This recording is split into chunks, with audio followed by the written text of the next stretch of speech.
if you are one of those amazing people wanting to buy a rental property to create cash flow, grow your wealth, in this video, I'm gonna show you how to analyze a rental property super fast, super easy, all under 10 minutes. Let's get started. So what you're looking at is a free rental analysis calculator that my brother and I built. You'll get this copy for free. It's in the video description down below. But in this video, I'm gonna show you why I analyze a property the way that I do, all through within the context of this calculator. So with that said, let's go and start from the upper left-hand corner, which is the purchase price. Now, obviously, if you already know what the purchase price is and what it's being sold for, just put it in there. But if you don't know what the purchase price is, go to step 4A, which is where I do my comps. Now, what comps is, if you don't know what the going selling price or the purchase price is for a given property, I'm gonna go and look at 3 to 5 other properties that were sold in that immediate area that is just like my subject property. So let's say I'm looking at a 3-bedroom, 3-bath property, single family residential, around 2,000 square feet.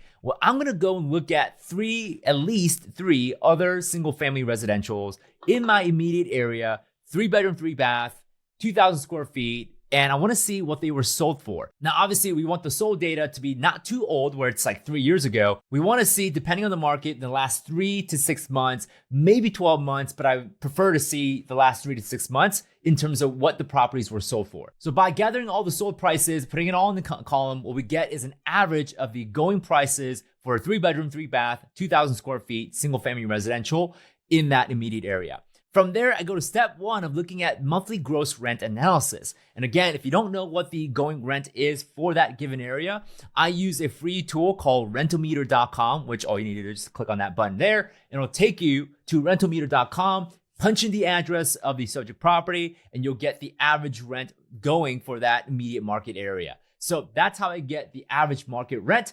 And let's just say the market rent for this property is $1,500. So I put in $1,500, and I basically follow this super fast formula, which is 10% for management fee, 10% for maintenance reserve, 5% for the insurance, about 9 or 10% for property taxes, and 8% for vacancy reserve. Now, these numbers are going to change depending on the area. But what typically won't change is management fee, maintenance reserve, and the vacancy reserve. Everything else could change depending on the state, the market, county, whatever the case might be. So with this example deal, we have $1,500 gross rent, $150 that we can expect for management expenses, $150 for maintenance reserve. And again, whether you have actual maintenance or repairs that you need to do, or you're saving up for future repairs, I typically set aside 10% for maintenance or capital improvement in the future.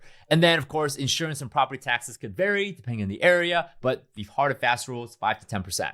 And then vacancy reserve of 8%. What this is I'm simulating if my property becomes vacant 1 month out of the year, at least one expense that, and basically have some reserves to cushion myself in case I don't have a tenant or have a vacancy for a month.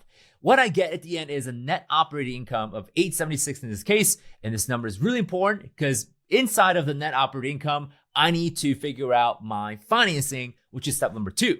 So step number 2, we have our purchase price, or at least the average purchase price in the area. We're going to go and put in what we expect for the down payment, financing terms for 30 years, put your interest rate of, let's say, 6.5%. And that gives us ultimately our monthly P&I, principal and interest payment, if we're taking on financing. Whether that be creative financing, conventional mortgages for investment properties. Regardless, we're going to punch in some numbers as far as what we can expect for financing that's realistic. And down below in step 3 gives us our monthly cash flow, which with net operating income, which is gross rent minus expenses, operating expenses, and then gives us our net operating income. Subtract the P&I, principal and interest payments for financing. Now we have our cash flow of $307 for this example, and we also have the annualized cash flow of $3,690.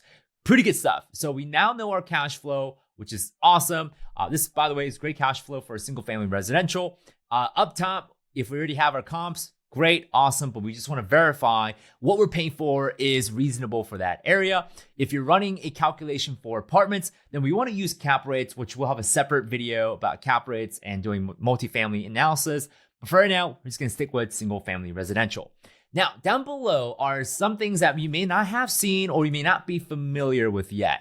Step 5A, Step 5B is something that I use for creative financing as well as raising capital using other people's money to fund this deal. Now, I want to know all this number and gibberish here when I negotiate for owner financing. And for those who don't know what owner financing is, it's a way of creatively financing the deal without using traditional financing methods like the banks or hard money lenders, etc. So owner financing analysis is what I use to negotiate for owner financing. Again, we have free courses on owner financing. We're gonna put that down below next to the calculator. In fact, if you just get the calculator, you'll also probably hear about our free owner financing course that we give away completely free. So for me personally, I like buying properties using owner financing. So I built this in my calculator so that when I look at the NOI, look at the cash flow, I'm also looking at data for owner financing. Same thing goes with raising capital. For those that know and understand what this is, you guys know exactly what we're trying to do here. But again, if you don't know what it is, we'll have separate videos just for raising capital. Down below, we'll give you final deal analysis. So purchase price of $100,000, net operating income of $10,517, which is annual cash flow of $3,690, cash on cash return 37%. Again, that's against the fact that we put in $10,000 down, 10% down for financing, and our cash on cash return is 37%, which is phenomenal. Overall return on full price, 4%. And we get this for depreciation, tax depreciation, that is. It's a tax benefit that we get for owning rental properties. And so I factor that separately for my full return. And my annual approximate market appreciation, again, this is purely from the fact that on average, real estate increases by about 8% every single year, looking at a long-term perspective.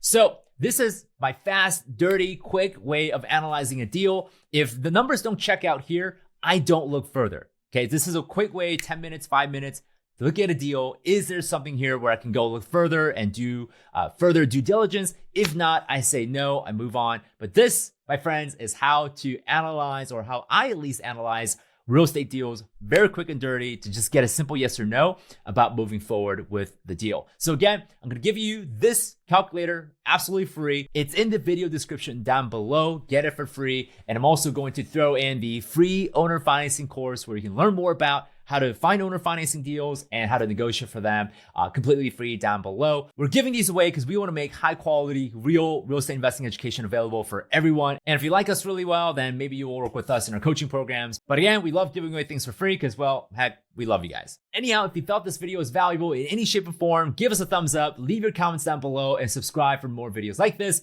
Otherwise, check out this video where you're going to learn more about real estate finance and how to make more money.